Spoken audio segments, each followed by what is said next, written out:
Thank you for choosing our Patio Heat channel. I'm Steve.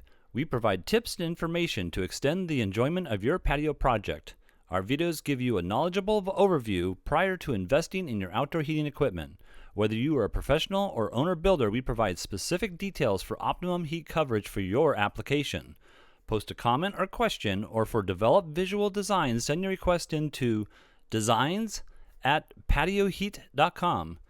We're here to work with you. For over 30 years, patio heating is the bedrock of our business, expressing what works best. Now let's get heating. All right, so we have this residential application, and first of all, I don't have the all true dimensions, so these dimensions that I'm going to show you here are just approximate, but this is a second floor patio deck, and it has a pergola finish they set up here. Now I placed a solid ceiling, but the solid ceiling is not going to be an issue. I mean, I could easily just remove that ceiling. But if it is a solid ceiling, either method of these choices will work. If I wanted to, I could just remove this here quite simply, and it could be a open ceiling like this here, or open ceiling.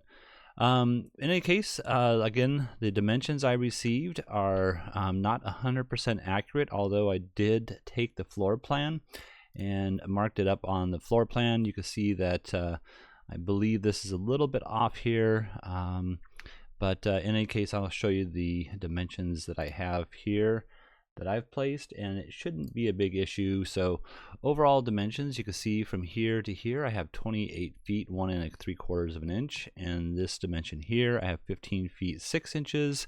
On the inside edge of this post here, I have this at 13 foot 11, and on the inside here 25 foot 3/4 from the inside to inside height. I have here at the top of this, the bottom edge of this pergola here, you can see this little red line here coming down.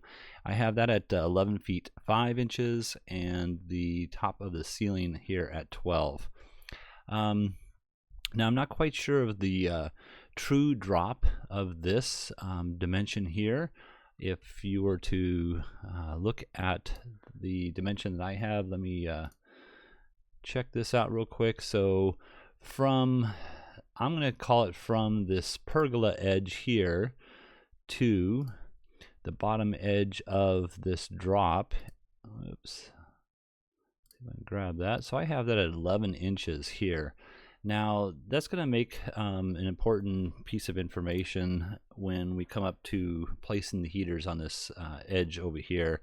And not 100% certain that this edge is actually there. It could be, pushed in to here so that it's, a little bit further in, but I'm going to go ahead and change that back to what I had just in case. I think that is, possibly there on the image I saw.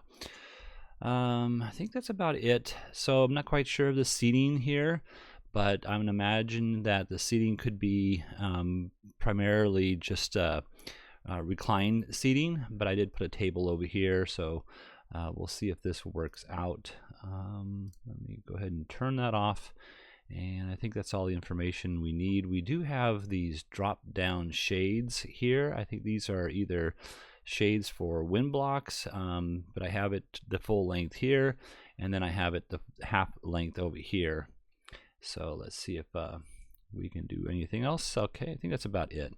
All right, so first I'm going to go ahead and show you my number one choice, which would be to attach the heaters on the pergola structure itself. These heaters weigh about 18 pounds. These are the CD6024. I have them centered within the total span of this distance from here to the wall here, and I have them placed on these pergola beams that I believe are there. And if they can handle 18 pounds, that should be no issue. All you are going to do is just to place a couple of screws. There's a hole here and a hole here already, and that would hold it to something that's structurally sound to hold 18 pounds.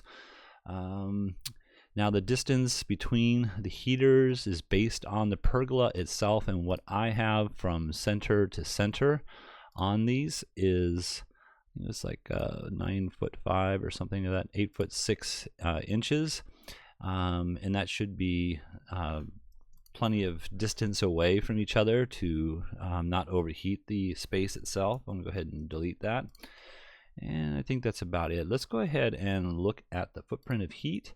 So footprint of heat with the beams that I have here and the placement of the heaters, 3 of them, 6,000 watt units, I think would be a very good application for something like this. So this again is my preferred application. 3 of the 6,000 watt CD series units.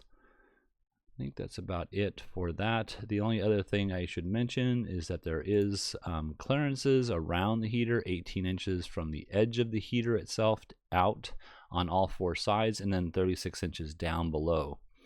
Now, if the patio structure is a little bit lower, let's say even 12 inches, the CD series 6,000 watt units would still be efficient for this patio. You also may want to use a control so that different times of the year you can dim the units up or down as far as output, and that would start from 10% all the way up to 100% on or off. So there is a clearance above the heater. That clearance above the heater, 6 inches, and with the OEM bracket mounted on the ceiling like this, that is not an issue whatsoever. All right, let's go ahead and look at the second option. And the second option I'm looking at is the customer requested placing the heaters, I think on this beam here. Now you can see how I have them not attached properly. The reason behind that is on the CD series 6,000 watt units, you must maintain and angling, putting them on a vertical surface, angling them at 30 degrees or more out towards the center of the patio. You must drop the heater so that the clearance from this top edge here to any combustible material above the heater is at 12 inches total. So you can see at 12 inches total, I'm not allowed to make this bracket attached to the wall itself.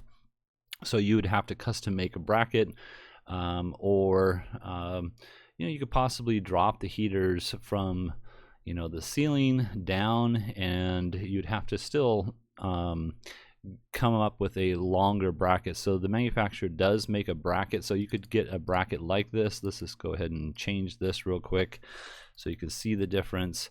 But the manufacturer does make a bracket that will allow, let's go here,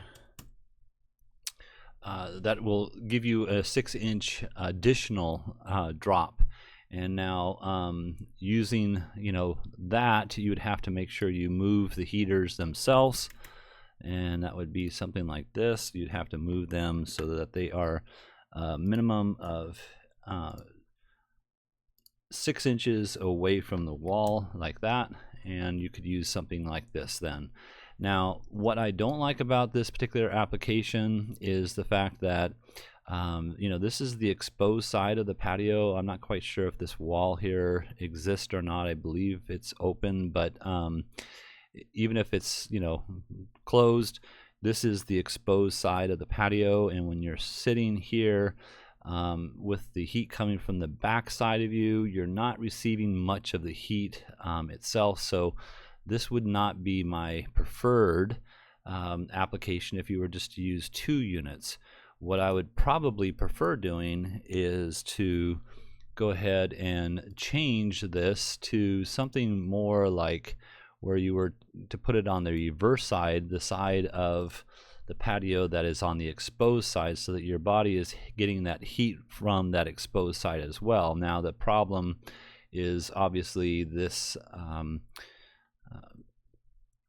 screen in section here that drops down. You would have to move, probably both of the units in further so that you're not penetrating that. So if I was to go from, this, I have this at a 2-inch diameter, I believe, and if I went further in, I would have to go 6 more inches. So we'll do something like that. But again, that would be a better application. However, you know, visually looking at this, I would prefer the first application that I showed. So let's go ahead and just change that real quick to this application. Is much more visually appealing to me. Sorry about that. I'm right in the back wall there. But anyways, this is more appealing to me visually than this would be. So that's why I'm choosing this as my preferred, as well as the fact that it's heating up more of the space uniformly. So all right, well, I hope this has helped. If you're looking for some assistance with your outdoor heating application and you would like us to review your plans, send your information into designs@patioheat.com. And please, if you would, tap that like button. The way that our videos work best is by you appreciating what we do for you as well as others. And that's how our channel gets built up, is simply by tapping that like button. We truly appreciate you doing that. Thank you very much, and have an excellent day.